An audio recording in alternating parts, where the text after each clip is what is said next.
welcome to Pop Trigger. I'm sure everybody watched the Oscars. Now, the host, Seth MacFarlane, some people are saying he was terrible. Other people are saying he was funny. Most people are saying he was terrible. Now, people did not like his offensive jokes. So according to Gawker, they say his jokes were unfunny, tired, self-centered, boring. He had boob jokes, diet jokes, no homo jokes, rape jokes, abuse jokes, slave jokes, Jew jokes, okay? And we're gonna actually break down those jokes. But first, thoughts, 5 words or less. Better off Ted. Have you seen Family Guy? Yeah. Yeah. Seth MacFarlane was Seth MacFarlane. Yeah, I expected this. So, okay, let's talk about him hosting the Oscars, because who did they expect to see on stage? I mean, we all know Seth MacFarlane's humor. So what did they really expect? I don't understand. They hire comedians, especially really raunchy comedians, to do this. So right. I don't It's understand. like hiring Shaquille O'Neal. It's like, he was too tall. I thought he should have been short. It's like, well, you hired Shaquille O'Neal. Exactly. So one of his jokes, Django Unchained, he says, is the story of a man fighting to get back his woman who's been subjected to unthinkable violence, or as Chris Brown and Rihanna call it, a date movie.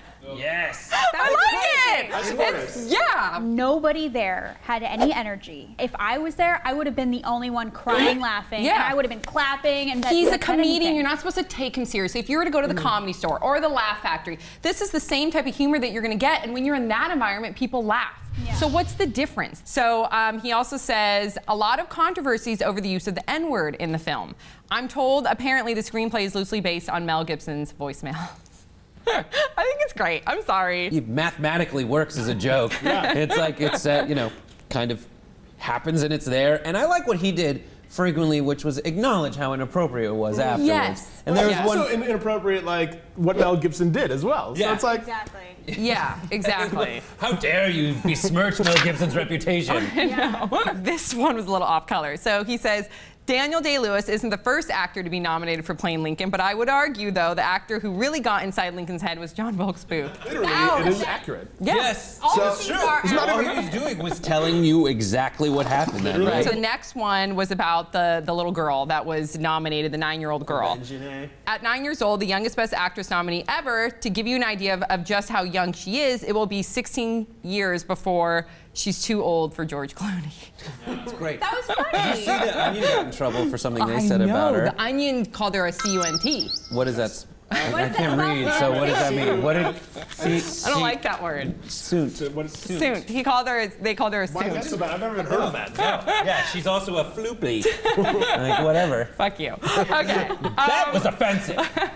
So then the last one that we have to reference here is MacFarlane's musical number, We Saw Your Boobs. That was the best. Yeah, he said, Anne Hathaway, we saw your boobs in Brokeback Mountain, Halle Berry, we saw them in Monsters Ball, Nicole Kidman, Eyes Wide Shut, Marissa Tomei, the wrestler, but we haven't seen Jennifer Lawrence's boobs at all. She was like, yes. Those seem to be pre-taped, clearly. Yeah. So were you guys offended by any of his jokes? I think that it came around. I knew people would be, though. That's Family Guy. That came from his brain. Yeah. Like, animated, that's an episode. Sexism, racism, say whatever you want about him. He made them just stupid enough. Do you think that Academy actually regrets hiring him, or do you know what they were getting into? He is a wildly successful and talented individual. And I think he comes off likable. BuzzFeed said gay people do not like Seth MacFarlane, but they'd still sleep with him. Who should host next year? Do you think Seth will be asked to host again? Do you think they're going to go back to Billy Crystal? I would love that. But Steve Martin hosted the Oscars on Twitter. It was so funny. That would be awesome to have. Or even Bill Murray. I would love to see Bill Murray host it. Oh, the internet would love that. Yes. Oh my gosh. Okay. That's not a bad idea. So what did you guys think of Seth MacFarlane, the host? Were you offended by his jokes? And next year, who do you guys think should host? Let us know your thoughts in the comment section below. Don't forget to subscribe to our channel. We'll see you all next time on Pop Trigger.